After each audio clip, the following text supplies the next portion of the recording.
네, 반갑습니다. 제대로 박사 TV의 재승욱입니다. 그동안 제 개인적인 일로 좀 바빠가지고 제대로 박사 TV를 촬영을 하지 못했습니다. 그러나 어제 4월 7일 서울시장, 부산시장 재보궐선거가 어제 결과가 나왔습니다. 아마 여러분 다들 TV를 보셔서 아시겠지만 야당의 승리, 야당의 압승이라고 볼 수 있고 여당의 참패라고 볼 수가 있습니다. 사실 이번 선거는 서울시장, 부산시장 두 시장의 여러 가지 성폭행 이런 사건으로 인해 가지고 재보궐선거가 진행되었기 때문에 여당보다는 야당이 유리할 거로 예상을 했습니다. 그러나 선거는 또 뚜껑을 열어봐야 되는 그런 또 결과가 나와야 되기 때문에 다들 여러 가지 예상을 많은 분들이 어떻게 흘러갈지 초미의 관심사였는데 그래도 야당이 조금 여론조사에서 좀 차이가 많이 났기 때문에 승리할 거로 예상을 했고 승리를 하더라도 거의 간발의 차이나 큰 차이는 없이 승리할 거로 예상을 했지만 어제 뚜껑을 열어본 결과 압승을 하게 되었다 볼 수 있습니다. 그래서 오늘 그 주간 신문 톱 기사에도 거의 대부분이 이번 재보궐 선거에 대한 이야기가 도배를 했습니다. 뭐 서울, 부산 특히 서울은 25개의 구가 있고요. 부산은 16개 구군이 있는데 이 41개 전체가 41개의 구를 따져봤을 때 국민의힘이 41대 0으로 모든 구에서 다 승리하는 이런 결과를 가져오게 되었습니다.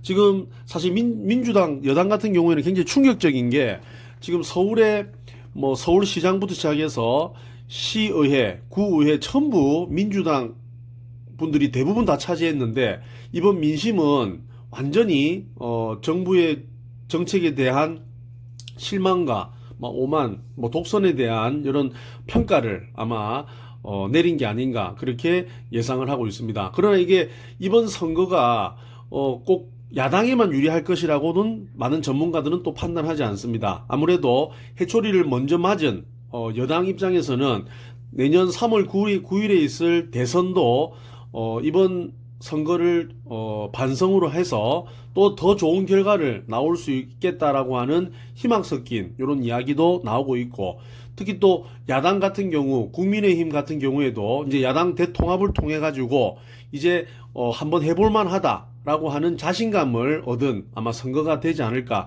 그렇게 생각하고 있습니다. 그래서 앞으로 남은 한 1년 정도가 앞으로 국민들이 어떻게 어느 당을 선택할지 또 정권을 심판할지 아니면 정권에게 다시 힘을 줄지 아마 기추가 주목되고 있다 이렇게 볼 수가 있습니다. 그러면 오늘 제대로 박사 TV에서는 4월 7일 재보선 이후에 부동산 시장이 앞으로 어떻게 흘러갈 것인지 아마 정책 변화에 대한 예상을 한번 해보는 시간을 가지도록 하겠습니다.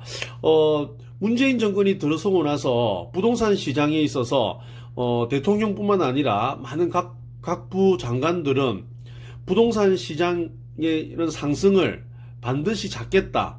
부동산 시장을 안정시키겠다라고 하면서 꺼내던 카드가 다주택자들에 대한 양도세 강화, 그 다음에 취득세 강화, 그리고 재산세, 종합부동산세와 같은 보유세 강화를 통해 가지고 다주택자들이 집을 내놓음으로써 공급을 확대하겠다라고 하는 규제 정책으로 모든 정책을 거의 일관되게 진행을 해왔습니다. 그러나 이게 집권 4년차에 접어들면서 정부의 그런 규제 정책으로만으로는 부동산 시장의 가격을 안정시키지 못하겠다 이렇게 해서 이제 공급 정책으로 전환을 했습니다. 근데 이게 3기 신도시가 이제 수십만 가구의 그런 공급을 발표하고 나서 이게 잘 진행될 줄 알았는데 갑자기 LH 사태가 터지면서 정부 여당에 대한 반감과 이런 여러 가지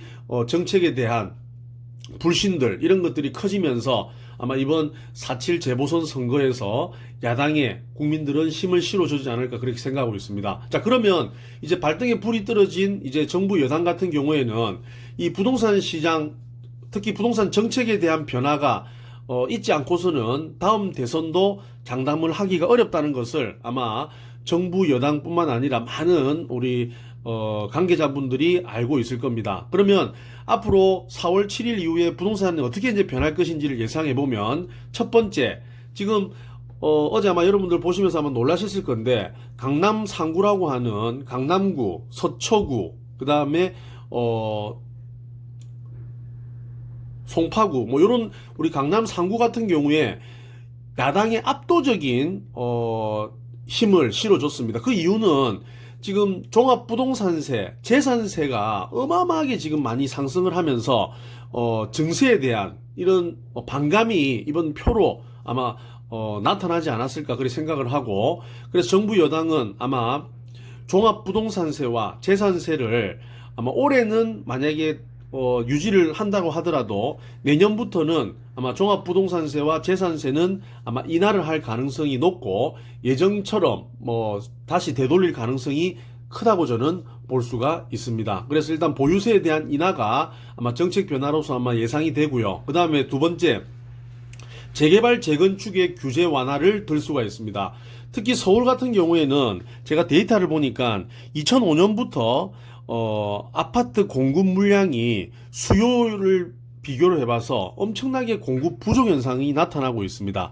서울 같은 경우에는 매년 한 5만 세대 정도가 새로운 아파트가 필요한데, 2005년부터 5만 세대가 넘게 공급을 하고 입주를 한 적이 단 한 번도 없습니다. 그러니까 16년 동안 공급 부족 현상이 계속 일어나고 있습니다. 그러다 보니까 서울 집값은 떨어질래야 떨어질 수가 없습니다.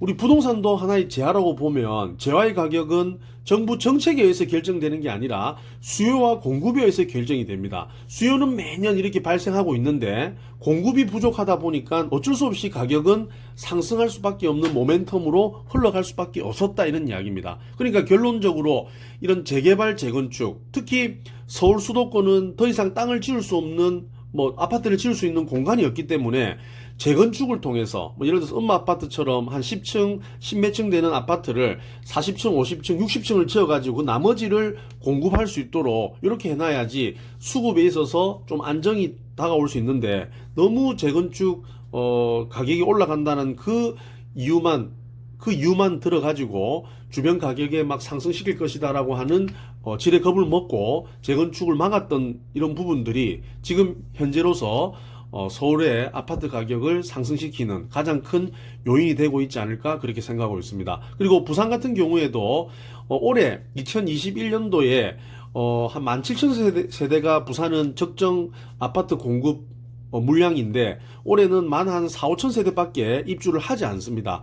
작년과 또 내년은 공급이 좀 높기 때문에 별 문제가 없지만, 올해 같은 경우에는 지역별로 전세라든지 매매 가격이 상승하는 지역이 굉장히 많이 나올 가능성이 높은 이유가, 이런 공급 부분에 대한 이런 부분들이 올해는 상당히 줄어들면서 수급 불균형을 일으킬 가능성이 크게 되어 있습니다. 그래서 전체적으로 재개발 재건축 시장에 있어서는 규제를 좀 완화해서, 이 규제라고 하는 것은 뭐 여러분 잘 아시다시피 초과이익 환수제 같은 거 있죠. 예를 들어서 재건축을 통해서 돈이 남았는데 그 남은 돈을 갖다가 세금으로 막 다 내자 이렇게 하니까 재건축에 대한 이런 활성화가 어렵다, 이런 이야기입니다. 그리고 너무 재건축에 대해서 이런 규제, 뭐 이런 뭐 몇 년을 살아야 되고 그 다음에 팔지도 못하고 입주권에 대한 이런 규제, 이런 부분들을 좀 활성화시키면서 좀 공급을 계속 좀 증가시킬 수 있는 이런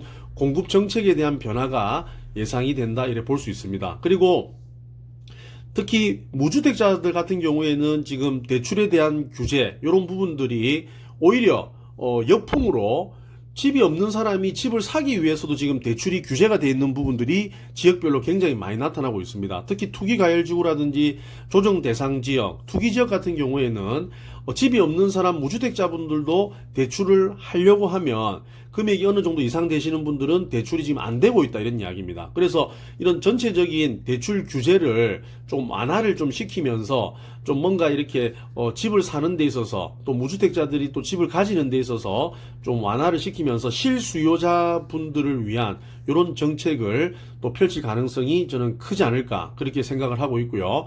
그 다음 네 번째, 양도세와 취득세 이 부분은 뭐 상당히 좀 시간이 좀 걸릴 것도 예상이 되고 있지만 만약에 빠르게 된다라고 하면 지금 양도세가 6월 1일부터 양도세가 지금 굉장히 중과가 됩니다. 특히 주택 같은 경우에는 이제 단기 차익을 가지고 집을 이제 매매하시는 분들을 위해서 1년 안에는 70%, 1년에서 2년 사이는 60%, 2년이 넘어가야지 이제 예전처럼 일반가세 6에서 45%까지 이렇게 만들어져 있는데 이 단기 차익에 대한 양도소득세가 지금 너무 높기 때문에 요거를 아마 조금 완화시킬 수 있는 요런 정책적 변화가 있지 않을까 싶기도 하고, 특히 취득세 같은 경우에 물론 다주택자 분들이 집을 많이 사는 데 있어서 좀 어렵게 해야 되는 부분들은 공감을 하고 있지만 이 다주택자 분들도 우리 부동산 시장에 있어서는 공급자, 특히 전세나 월세를 공급하는 역할을 또 하기 때문에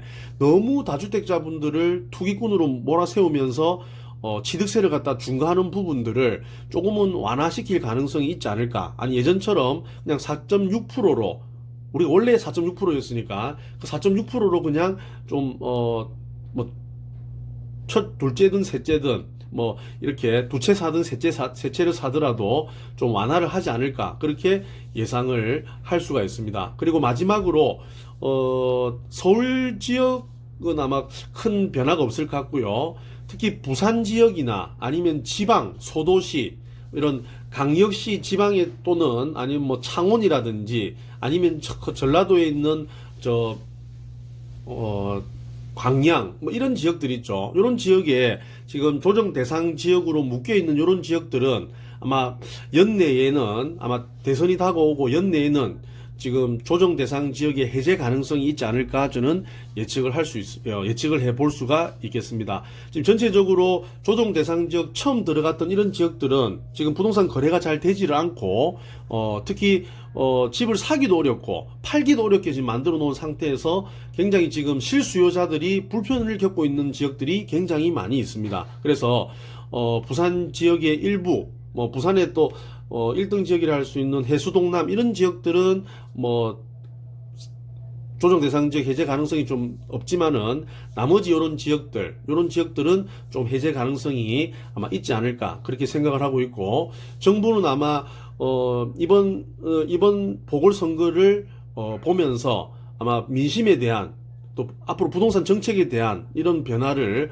고심하지 않을 수 없게 되었습니다. 그리고 내년 대선을 생각했더라도 이런 민심을 또 새롭게 잡기 위해서는 부동산 정책이 변하지 않고서는 절대 답이 없고 증세만으로는 절대 표를 얻지 못할 것이라는 것을 아마 이걸 많이 크게 깨달았지 않았을까 그렇게 생각하고 있습니다. 그래서 이런 정책의 변화를 여러분들이 잘 읽어보시고 부동산 시장을 살펴보면서 부동산 투자라든지 여러 가지 여러분 실수요자, 내 집 마련이라는 이런 부분들 이런 잘 활용해 주시기를 그렇게 바라겠습니다. 그래서 오랜만에 제대로 박사 요 TV에서는 4.7 재보선 이후 부동산 정책 변화에 대한 여러 가지 이런 예상되는 부분들을 한번 제가 제 생각을 여러분들에게 한번 동영상 촬영을 하게 되었습니다. 오랜만에 뵈어서 좀 죄송하기도 하고, 앞으로 또 좋은 내용 가지고 정책에 이런 여러 가지 변화들이 있으면 좋은 내용 가지고 자주 찾아뵙도록 하겠습니다. 제대로 박사 TV였습니다. 감사합니다.